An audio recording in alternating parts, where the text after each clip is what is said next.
What's up, guys? Back for day two coverage of the Panini Senior Bowl. I got standouts on both sides, the American and the national team. Let's go ahead and get right into it.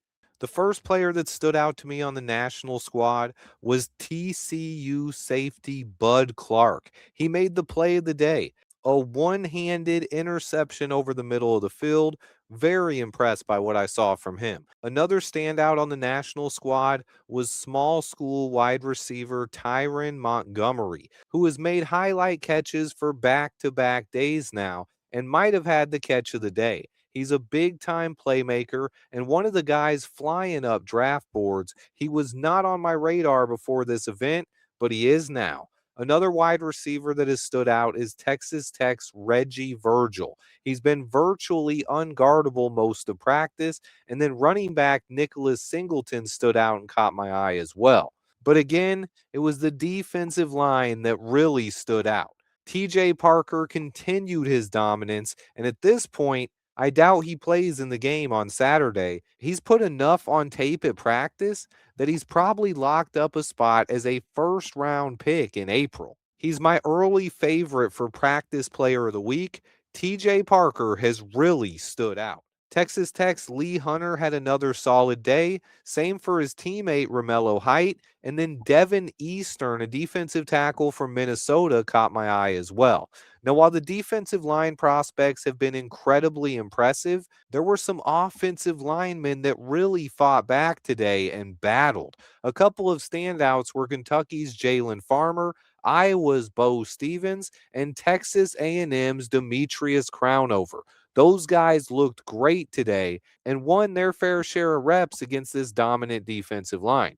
But another guy who really stood out today is Texas Tech linebacker Jacob Rodriguez. And it's hard for a linebacker to stand out, but he was everywhere today. He had an interception, made some plays in the backfield during team drills, and also forced a fumble with a peanut punch. He had as good of a day as anyone on the field. Look out for Jacob Rodriguez. Now over to the American team, where Malachi Fields had one of the best plays of the day. A deep shot down the field. He was able to track the ball and make a diving catch, the deepest pass play in team drills in either practice. He also made a huge catch in the compete period as well. Fields looked great today.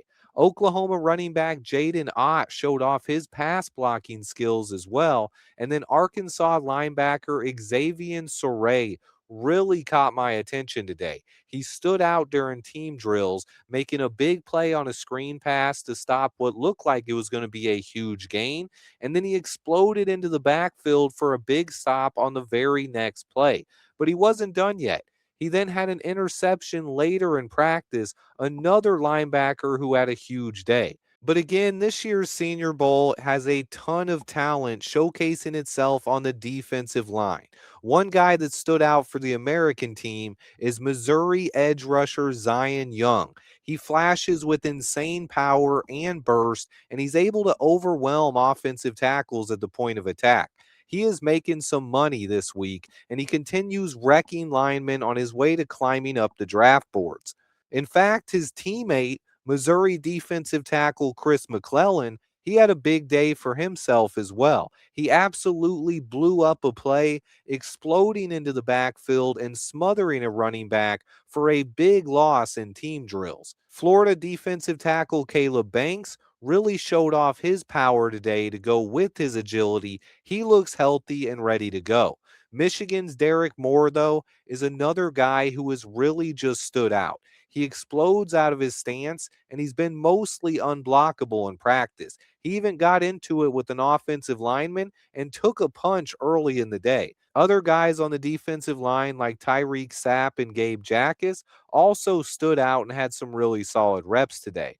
Obviously, the QBs are lacking, but they did look slightly better today. But it's clear to anyone that's watching these practices that the defensive line has stood out on both sides of the ball. The first 2 days of practice are officially in the books, and tomorrow should be even better. with these guys having one final chance to impress NFL scouts. Let me know who's caught your eye. Hit that like button for me, subscribe to the channel, and stay tuned for more year round draft coverage.